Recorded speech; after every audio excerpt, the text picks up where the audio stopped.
fala muito forte aos nossos corações. Sucedeu também um dia que, indo Eliseu a Sunem, havia ali uma mulher a qual o reteve a comer pão. E sucedeu que todas as vezes que passava ali se dirigia a comer pão.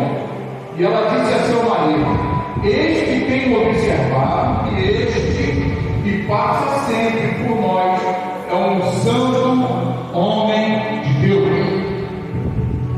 Passamos depois um pequeno quarto junto ao muro, e ali disparamos uma cama, uma mesa, e uma cadeira, e um candeeiro. E parecia que vindo ele a nós para ali se retirar. E sucedeu que um dia que veio ali e retirou-se aquele quarto e se deitou por ali. Então disse ao seu moço Geazi: chama essa sua amiga. E chamando-a ela se pôs diante dele. Porque ele disse-lhe: eis que tu nos tens tratado com todo desdeu, e se há de fazer por ti, haverá alguma coisa que te fale por ti ao rei ou ao chefe do exército? E disse a ela: eu habito no meio do meu povo. Então disse ele: e há de fazer, pois por ela. E Geazi disse: ela não tem filho, seu marido é velho. Pelo que disse ele: chama. E chamando-a ele, ela se pôs à porta. E ele disse: a este tempo determinado, o segundo tempo da vida, abraçarás um filho. Disse ela: não, meu Senhor, homem de Deus, não minta a tua serva. E concedeu a mulher e deu à luz um filho no tal tempo determinado, segundo o tempo da vida que Eliseu lhe dissera. E crescendo o filho, sucedeu que um dia saiu para com seu pai, que estava com os segadores, e disse a seu pai: pai, minha cabeça, ai, minha cabeça. Então disse o moço: leva-o a tua mãe. E ele tornou e levou a sua mãe. E esteve sobre os seus joelhos até o meio-dia e morreu. E subiu ela e deitou sobre a cama do homem de Deus, e fechou a porta sobre ele e saiu. Chamou seu marido e disse: manda-me já um dos moços e uma das jumentas, para que eu corra ao homem de Deus e volte. E disse ele: por que vais a ele hoje? Não é tua nova, não é lua nova nem sábado. E ela disse: tudo vai bem. Então aguardou a jumenta e disse ao seu moço: guia e anda, e não te detenhas no caminhar, senão quando eu te disser. Partiu ela, pois, e veio ao homem de Deus, ao monte Carmel. E sucedeu que, vendo o homem de Deus de longe, disse a Geazi, seu moço: eis a esse na mesa. Aqui, agora, pois, corre ao encontro e diz: vai bem contigo? Ela responde: vai bem com meu marido? Vai bem com seu marido? Vai bem com teu filho? E ela disse: vai bem. Chegando ela, pois, ao homem de Deus, ao monte, pegou nos seus pés, mas chegou Geazi para retirar. Disse, porém, o homem de Deus: deixa, porque a sua alma nela está triste e amargurada. E o Senhor me encobriu e não me manifestou. E disse ela: pedi eu a meu Senhor algum filho? Não disse eu: não me enganes. E ele disse a Geazi: cinge teus lombos e toma o meu bordão para a tua mão, vai encontrares alguém, não salva. Se alguém te saudar, não lhe responda, e põe o meu bordão sobre o rosto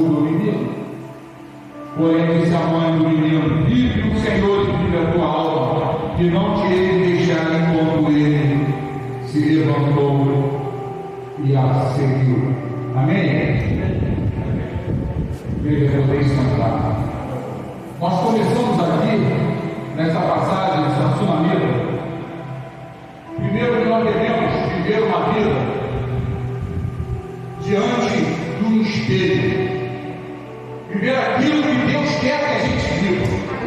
Nós temos que ser segundo a imagem e semelhança de Deus.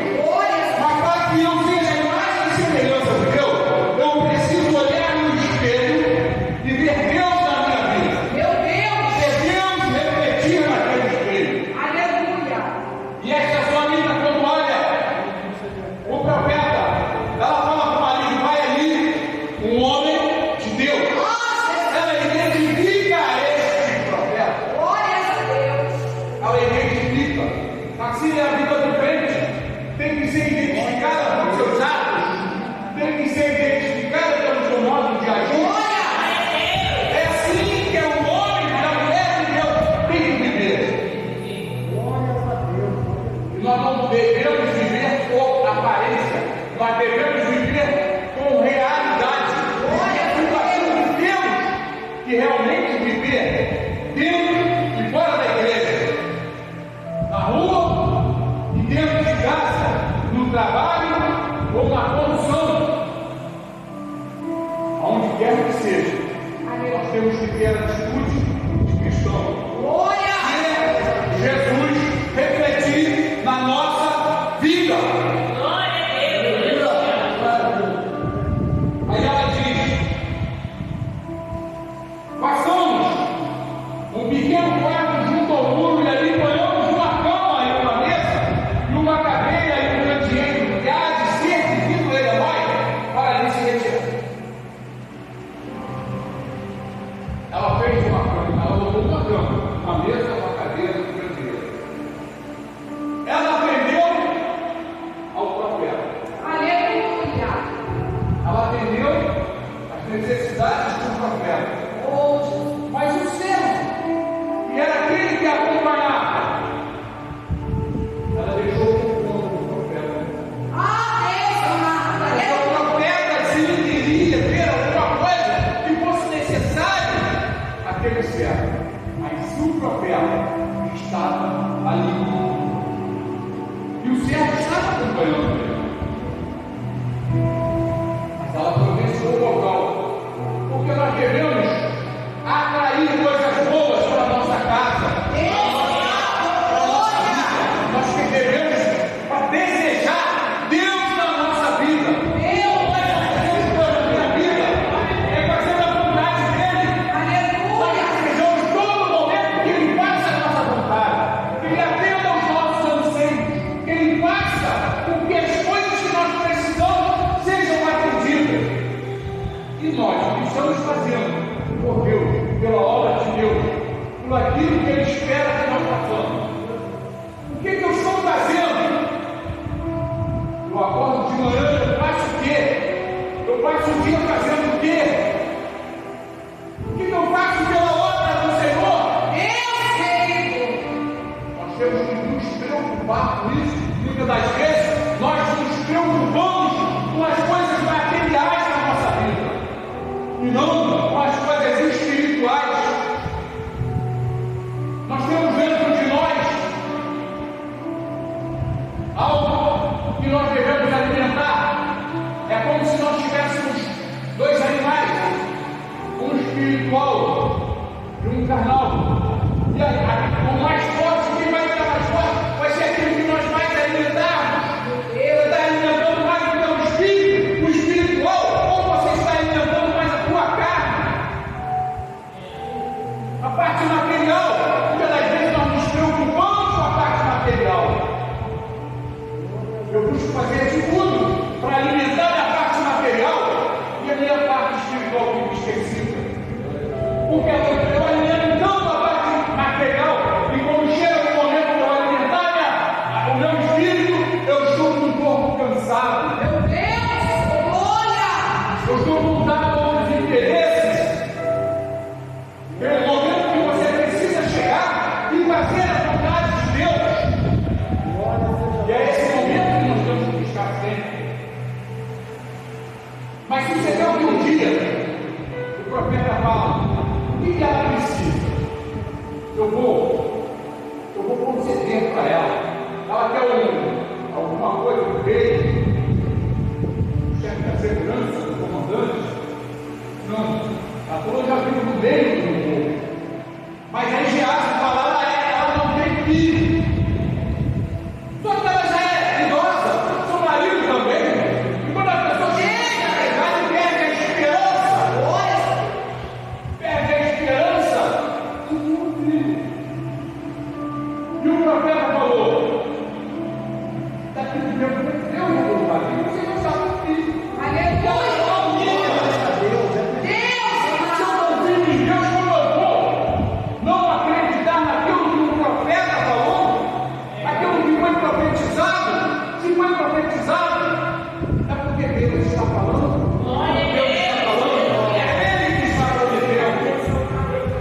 Muitas das vezes a doença na nossa vida, ela não vem para te derrubar, ela não vem para te destruir, mas ela vem às vezes para fortificar a sua fé.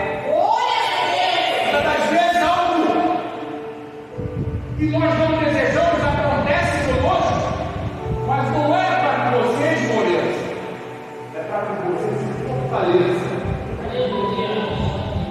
Tudo é para a glória de Deus. Aleluia. Tudo é para a glória de Deus. Esse menino amanhece e fala: ai meu pai, minha cabeça. E como é normal nos dias de hoje, já naquela época também, o pai fala comigo: certo, leva ele para a mãe. Se está passando mal, leva para a mãe. A mãe é o remédio. Leva para a mãe. Aí leva ele para a mãe. E ela passa aquela parte da mãe toda. Aleluia. Ela passa teu filho no colo, e aí?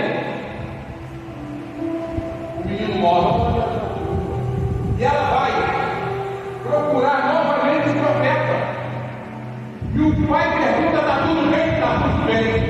Se está tudo bem, está tudo bem. Não é para qualquer um que você tem que falar do seu problema.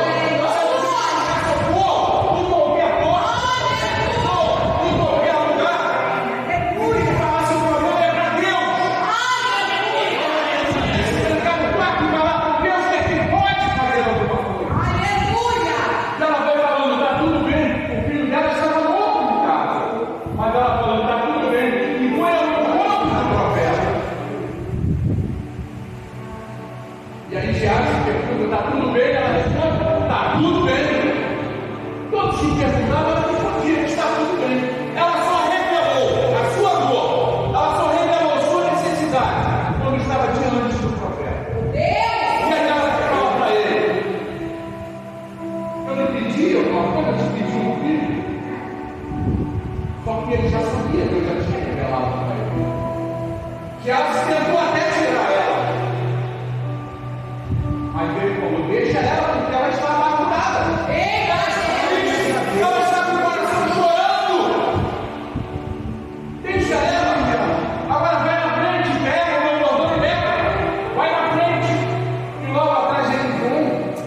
Foi para se encontrar com aquela criança que já estava desfalecida. Aquela criança desfalecida. E aí ele vai, acompanha aquela mãe chorosa, aquela mãe com um corpo de ter perdido seu filho, mas ainda com confiança. Tanto ela teve confiança que ela foi até o profeta, que ela sabia que ele poderia interceder e pedir para que Deus novamente trouxesse vida àquela criança. E ele vai, chegando naquela casa, ele deita e estende sua mão sobre a criança, deita o seu corpo sobre a criança e pede a Deus, e aquece o corpo da criança e vai levando e pede a Deus que aquela criança volta a respirar com o fôlego da vida, volte àquela criança. E aquela criança ressuscita. Aquela criança curada de enfermidade. Aquela criança ressuscita. Quando aquela criança ressuscita, ele pega a criança e leva e entrega a mãe. No livro de Tiago, aleluia.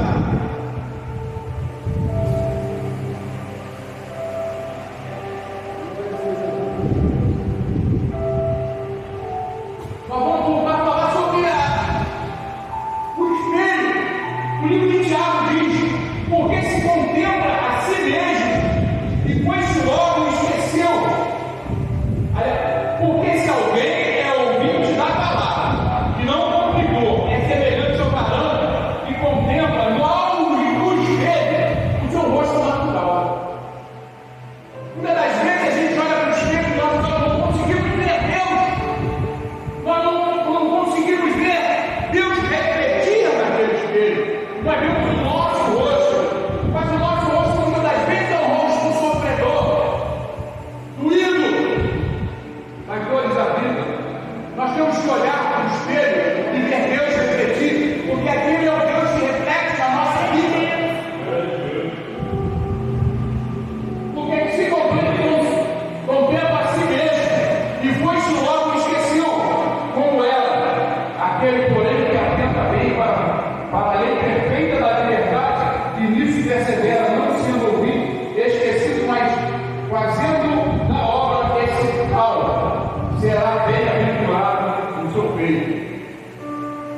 você vai ser bem-aventurado todas as vezes que você for se colocar diante do espelho e ver Deus na sua vida. Quando você se coloca numa posição que as pessoas apontam, o indicam, e você tem um referencial daquele que faz a boa obra de Deus. Você tem que ser referencial na vida de alguém, você tem que servir como exemplo. O verdadeiro cristão, ele é um exemplo. Ele tem que ser um exemplo na vida. Ele tem que ser um exemplo na localidade. Não é para ser igual às outras pessoas. É para ser diferente, para ser diferente do mundo. Nós não podemos trazer o mundo para a igreja, mas nós podemos levar a igreja para o mundo. E quando nós levamos, quando nós agimos como cristão na porta, agimos como cristão, e nós vamos mostrar o que nós somos. Se você não agir dessa forma, de nada adianta.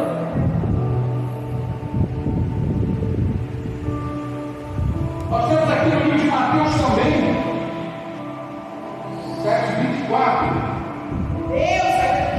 Mateus 7:24, todo aquele, pois que escuta essas minhas palavras e as pratica, semelham ao homem prudente que edificou a sua casa sobre a rocha.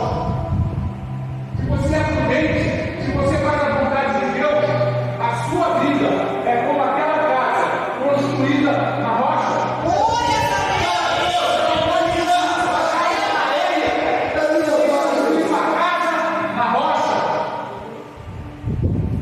Fazer a sua casa longe. O vento não derruba. O tempestade não derruba. É o que nós temos que fazer na nossa vida. Bendito seja teu santo e eterno nome. Glórias a Deus.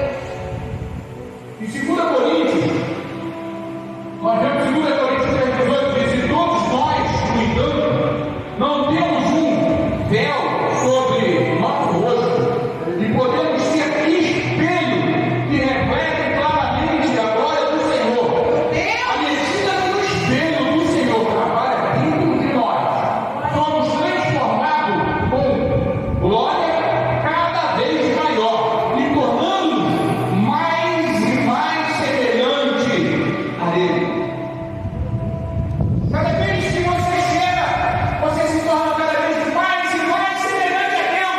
Quando você faz a vontade de Deus, você se torna e é isso que nós temos que fazer na minha e na tua vida. Nós temos que buscar dessa maneira. Deixa eu separar alguma coisa.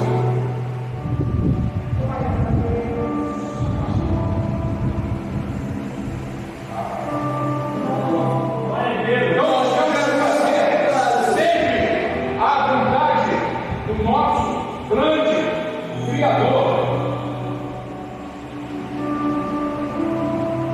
Nós temos aqui as 4 leis do espelho. As 4 leis do espelho. Tudo que você vê no outro, isso existe dentro de você. Se você começa a observar a vida de outra pessoa e quer fazer alguma coisa, você vai ver na vida dele. Cuidado, porque ele pode estar dentro de você. Faça a vontade de Deus, fazendo aquilo que é agradável para Deus. Temos aqui uma segunda: o que você odeia no outro, você também pode odiar. Você tem que odiar você. Se você acha que é ruim no outro, também tem que ser ruim para você. Porque você faz aquilo que é bom.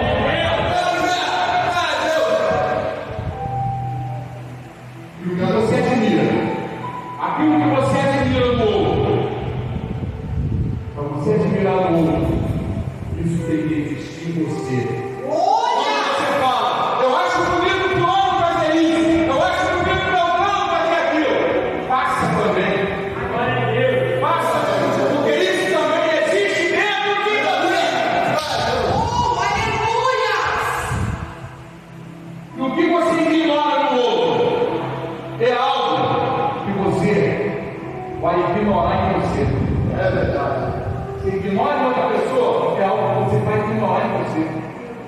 E se você estiver fazendo de forma diferente, você não vai estar fazendo a vontade de Deus, a boa e agradável vontade de Deus.